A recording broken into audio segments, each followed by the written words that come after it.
जय श्री राम भक्तों। आज हम जानेंगे होलाष्टक में क्या करना चाहिए और क्या नहीं करना चाहिए और कब से होलाष्टक लगेंगे। होलाष्टक फाल्गुन मास की शुक्ल पक्ष की अष्टमी से लेकर के पूर्णिमा तक होलाष्टक लगते हैं। यानी कि जिस दिन होली का दहन होता है उसके 8 दिन पहले से होलाष्टक लग जाती हैं। इस अवसर में हमारे शास्त्रों के अनुसार या हमारे घरों में जो बड़े बुजुर्ग हुआ करते थे उनके सभी के अनुसार क्या करना चाहिए।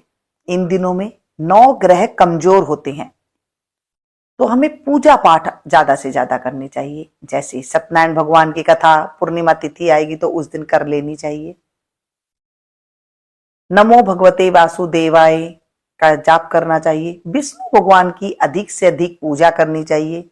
श्रीमद् भागवत गीता जी का पाठ करना चाहिए। शिवलिंग पर जल चढ़ाना चाहिए, दूध चढ़ाना चाहिए, पुष्प चढ़ाना चाहिए। ये सारी चीज आप कर सकते हैं। जो आपके रेगुलर व्रत करते हो वो व्रत आप कर सकती हैं, व्रत उपवास कर सकती हैं।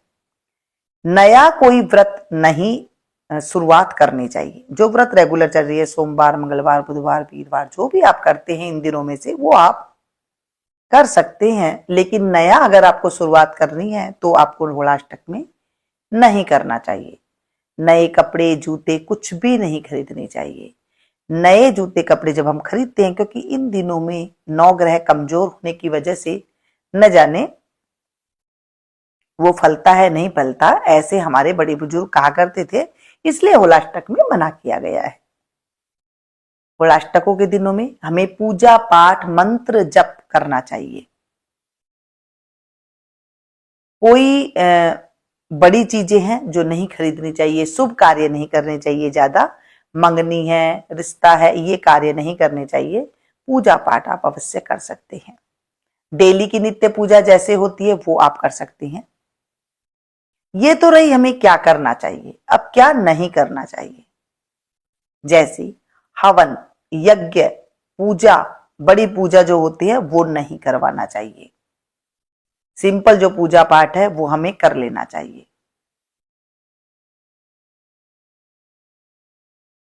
होलाष्टक में नया उपवास के लिए मैंने मना किया कि जैसे नहीं करना चाहिए, नए कपड़े नहीं करने चाहिए, नए बर्तन नहीं खरीदने चाहिए, नया वाहन नहीं खरीदना चाहिए, नया मकान नहीं खरीदना चाहिए, कोई रजिस्ट्री नहीं करनी चाहिए। ऐसे हमारे शास्त्रों में लिखा गया है। यानी कि कोई भी नई चीज हमें नहीं खरीदनी है। होलाष्टक में हमें सिर्फ पूजा विधि यही करना चाहिए। होली की जो तैयारी होती है वो सब हमें कर लेनी चाहिए, कोई दिक्कत वाली बात नहीं है। जैसे इसमें मिठाइयां वगैरह बनती है वो आप बना सकती हैं। फुलेरा दूध से आप बिड़कुला बनाना शुरू कर सकते हैं।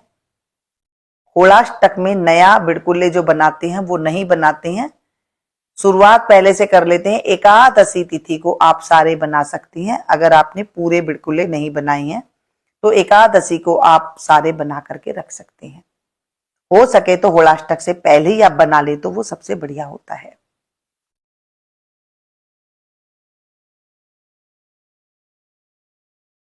होली का पूजन, जो ठंडी होली की पूजा करने जाते हैं, जैसे जब जलती हुई नहीं होती है तो उसे ठंडी होली की पूजा कहते हैं। उसे औरतें औरतें ही पूजा करती हैं। और जो शाम को जलती हुई होली होती है उसमें जो घर के जेंट्स वगैरह होते हैं वो पूजा करने जाते हैं।